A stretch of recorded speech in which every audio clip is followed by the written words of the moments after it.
Imagine being 10 years old, sitting in a university lecture hall, surrounded by 24-year-olds, and scoring 100% on your very first exam.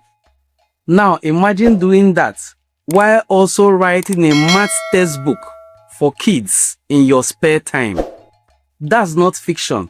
That is the story of Esther Okade. And trust me, we are not getting started. That is the story of a young Igbo girl from Igbuzor in Delta State.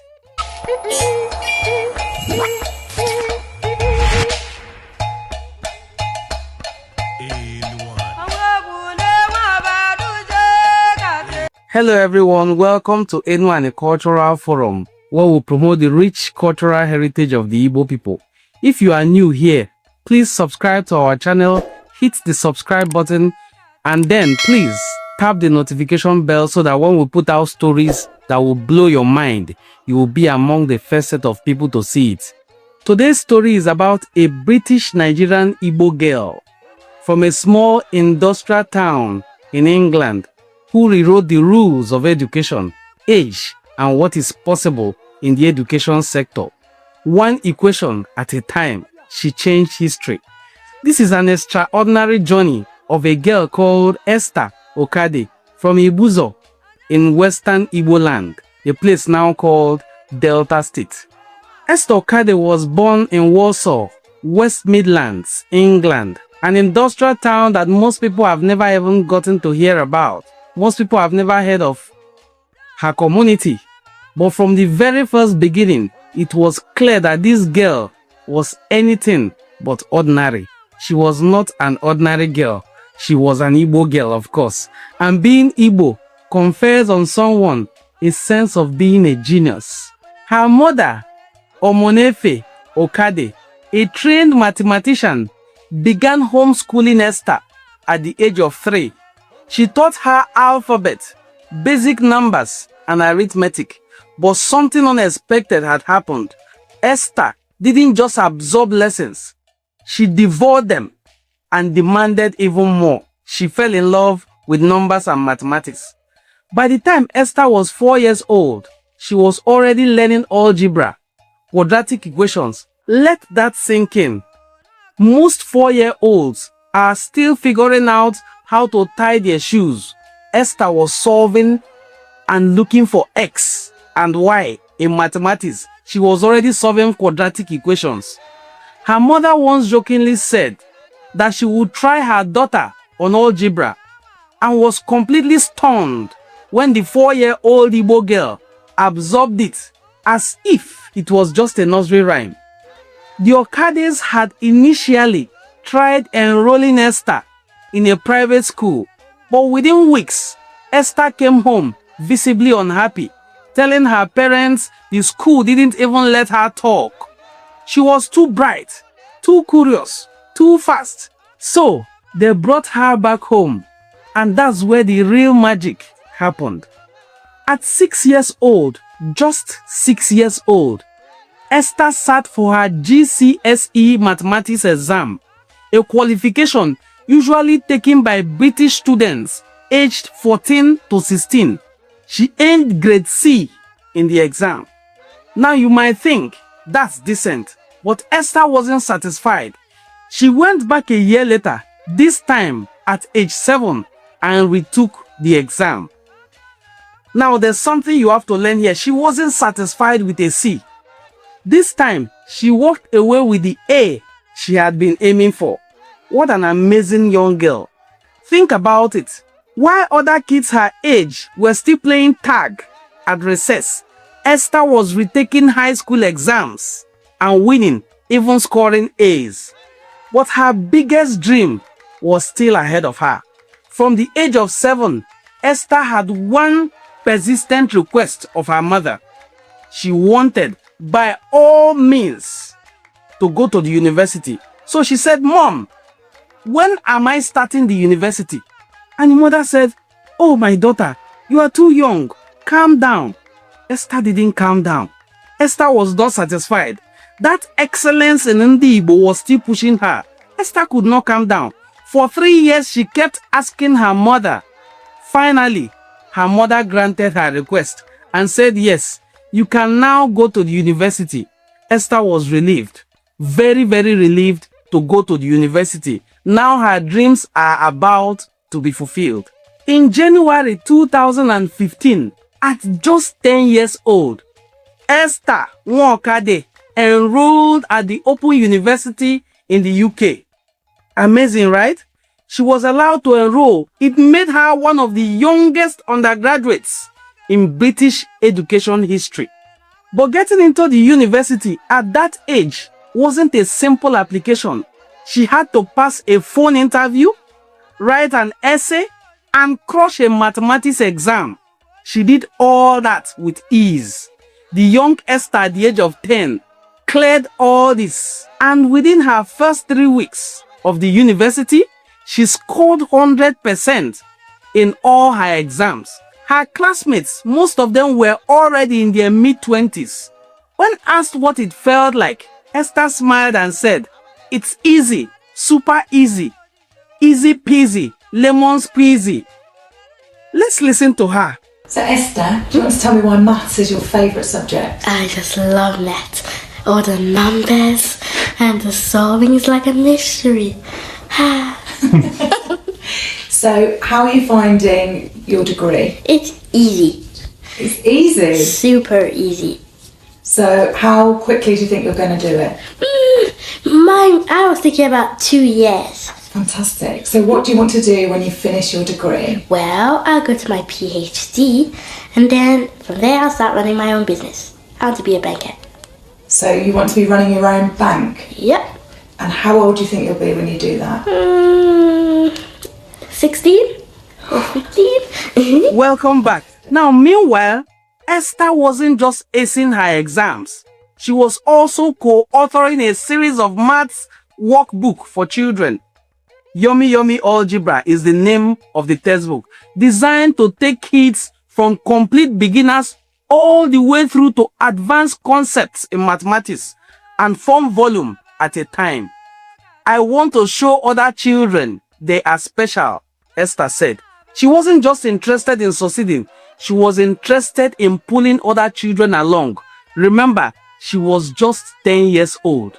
Esther had already mapped out her academic journey with such military precision. Her plan? Finish the university as an undergraduate with a degree in 2 years, complete her PhD in financial mathematics by 13, and own a bank by 15. Imagine such a dream for a young girl. Life had slightly different timeline, but the destination even more incredible. By 13, Esther had earned her bachelor's degree in financial mathematics from the Open University with first-class honors. And the University of Cambridge actually extended an invitation to her to study there. But her family kept her on the path they had carved together. You see where family comes to play?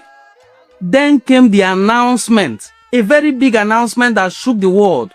By the age of 16, the tender age of 16, Esther Okade had successfully defended her doctoral thesis in financial mathematics, earning her a PhD and cementing her place as one of the youngest PhD holders in history.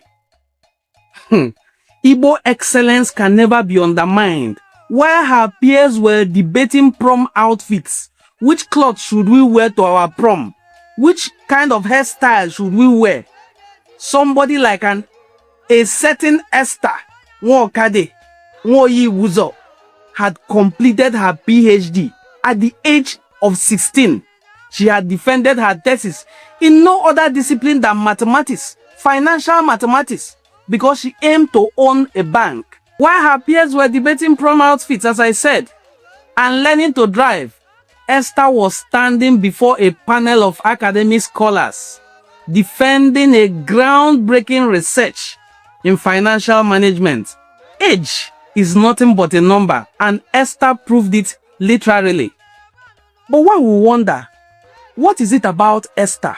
Now here is what separates Esther Okade from just being a headline.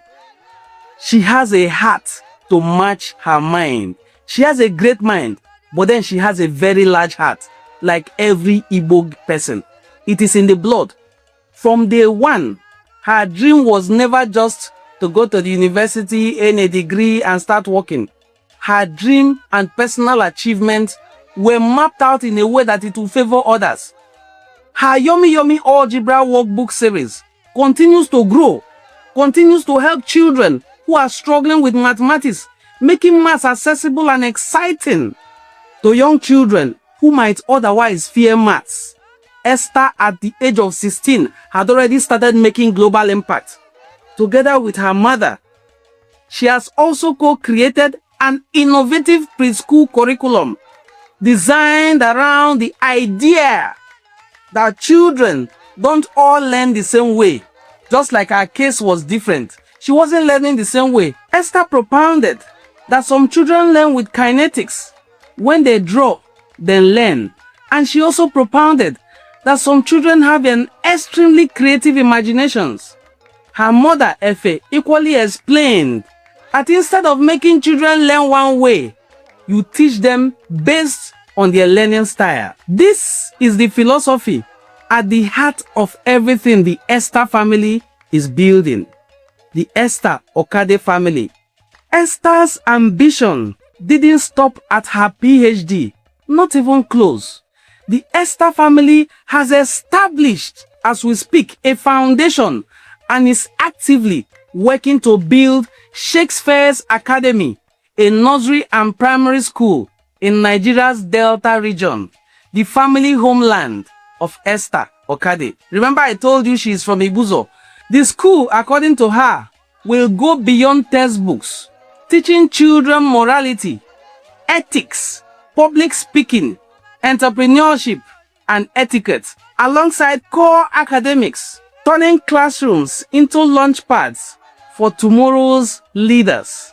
And then here is the big one. Her big dream. Esther Okade wants to own a bank. Wow. She wants to own a bank and practice the numbers that she has so mastered. Not because of money or status, but because in her words, I like numbers and I like people, and banking is a great way to help people through numbers. Financial empowerment, mathematical excellence, and human impact is all around the core of what Esther Okade's mission is all about. And if her track record is anything to go by, it will only be a matter of time before she starts running one of the biggest banks in the world. Remember, like we started, at age 3, she solved quadratic equations. At age 6, she passed a high school exam. At age 10, she topped her university class. At age 13, she earned a degree with first class. And then at age 16, she bagged a PhD. And she's still just getting started. That is the story of a young Igbo girl named Esther Okade from Igbuzor in Delta State. She isn't just a prodigy. She is a reminder that Igbo genius has no limit. And that the most powerful thing you can do with knowledge is to use it to lift others. If this story has inspired you, drop a comment below. Share it with someone who needs to hear it today and learn. And don't forget to like, subscribe, and follow us for more interesting stories about Ndi Igbo. Until next time, I remain Onwodenim Ngozi Chukwuka Fortune, a prince from Ubuluku Kingdom. I say, remain curious and continue to promote the rich Igbo cultural heritage. Igbuzor. Bye!